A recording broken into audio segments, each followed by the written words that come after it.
des centaines de milliers de Français, c'est l'infraction numéro 1 aujourd'hui en France. Il faut savoir que vous avez plus de chances d'être victime d'usurpation d'identité que de vous faire voler votre voiture ou d'être cambriolé. On est tous concernés. Maître Meillet s'est fait une spécialité de ces affaires d'usurpation.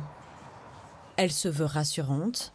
Même si les suspects ne sont pas appréhendés, leurs actions contre les banques finiront, elles, par payer. Alors l'idée, c'est que les banques sont responsables, dans une grande mesure, des usurpations d'identité. Aujourd'hui, c'est extrêmement simple de solliciter un crédit, c'est ce qui arrive à monsieur, avec des faux documents. Il n'y a aucune vérification. Alors c'est comme si je donnais un blanc-seing en disant ça aux usurpateurs potentiels. Mais malheureusement, c'est très simple d'ouvrir aujourd'hui une ligne de crédit via le net, avec des faux documents ou des documents volés.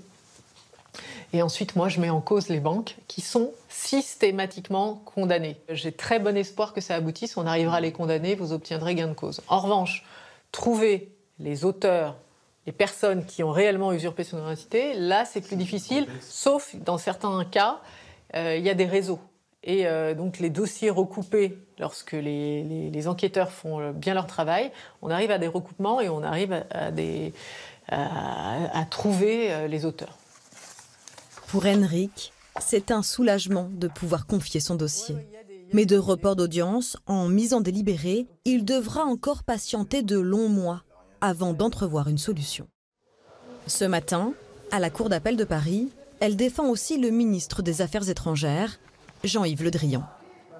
C'est une des plus grosses affaires d'usurpation en France, parce que si vous voulez, on prend l'identité d'un ministre. Ça ne s'est jamais fait. Un de ses complices, qui aurait blanchi l'argent en Pologne, est jugé ce jour-là à la Cour d'appel de Paris. Le tout dernier acte de cette affaire vient de se jouer.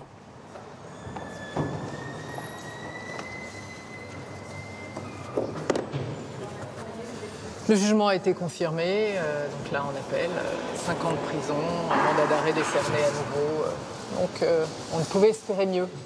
Les principaux mis en cause dans ce dossier ont tous été arrêtés, placés en détention, condamnés. Qu'espérer de plus que ça ne recommence évidemment plus jamais et que l'information soit diffusée, que ce genre de situation d'usurpation existe à l'égard des petits comme des grands. Et quelle que soit l'ampleur de l'escroquerie, un usurpateur aguerri ne se contente jamais de faire une seule victime.